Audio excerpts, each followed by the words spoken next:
गुरु प्यारी सात संगत जी, राधा स्वामी जी, आप सबका एक और नई वीडियो में स्वागत है। संगत जी, आज डेरा ब्यास में बाबा जी ने सत्संग फरमाया था।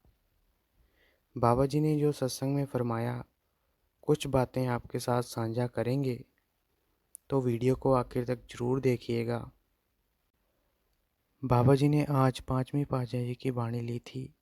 आदि निरंजन प्रभ निरंकारा, सब में बरते आप निरारा। बाबा जी ने कहा, यह गुरुघर की वाणी है।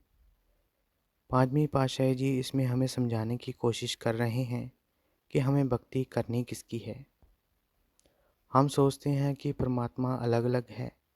हिंदू सोचते हैं कि हमारा परमात्मा अलग है। मुसलमान भाई सोचते हैं कि हमारा खुदा अलग है। और ईसाई समझते हैं कि हमारा गॉड अलग है। किसी भी मजहब ने ये नहीं कहा कि परमात्मा दो या तीन हैं।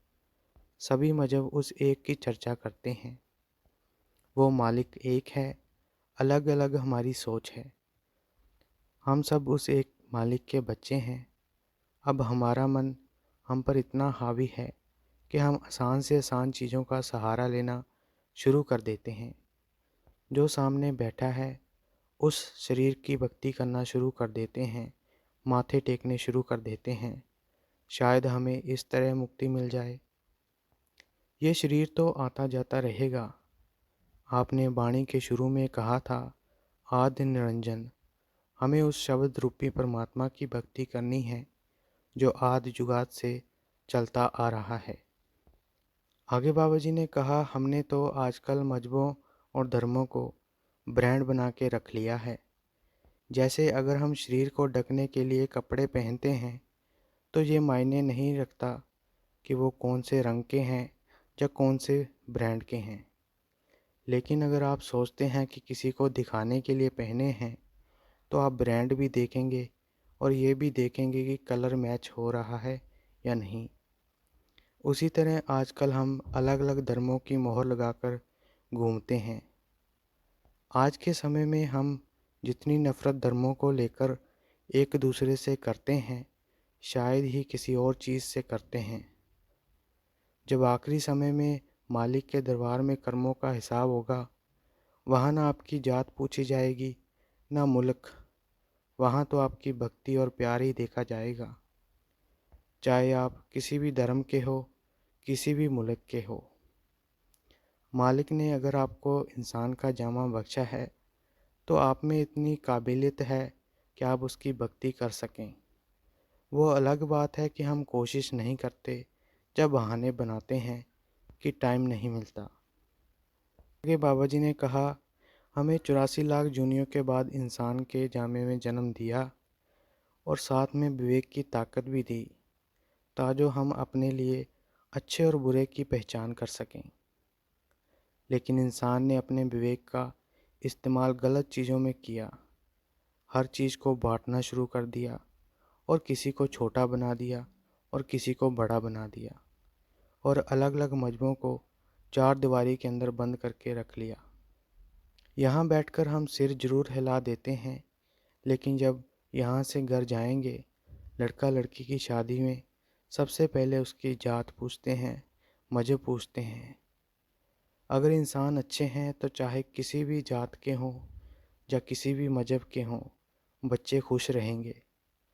अगर इंसान अच्छे नहीं तो चाहे आपके जात के हों या मुल्क के हों, कभी खुश नहीं रहेंगे। हम किस दौर में जी रहे हैं। आगे बाबा जी ने कहा, वैसे तो हम धर्म स्थानों पर जाते नहीं। अगर जाते भी हैं तो अपनी मांगों को आगे रखकर। किसी ने बाल बच्चे मांग लिए, किसी ने धन दौलत। हम ये भी नहीं सोचते कि यहाँ कोई भी चीज़ मुफ्त नहीं मिलती। हर चीज़ का हिसाब किताब देना पड़ेगा और वही चीज़ें बाद में हमारे पैरों में आके बेड़ियाँ बन जाती हैं। हमने तो मांग मांग कर अपनी कर्मों का बोझ और बढ़ा लिया। फिर बाबा जी ने आगे कहा, उसकी दया मेहर की कोई कमी नहीं है। उसकी हम पर इतनी दया मेहर है, हम अंदाज़ा ही नहीं लगा सकते। वो मालिक तो हमेशा चाहता है कि जो आपका है वो उसे दे दे और जो उसका है वो आपको देने को तैयार है। फिर बाबा जी ने उदाहरण देते हुए समझाया कि हुजूर महाराज जी सत्संग में सुनाया करते थे कि हमारा तो ये हाल है जैसे कोई ट्रेन में सफ़र कर रहा हो और अपना सूटकेस सर पर उठाकर बैठा हो।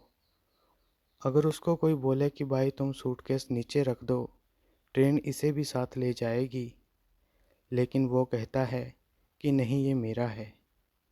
यही हाल हमारा है। हमने अपने सब कर्मों को इस तरह जकड़ के रखा है।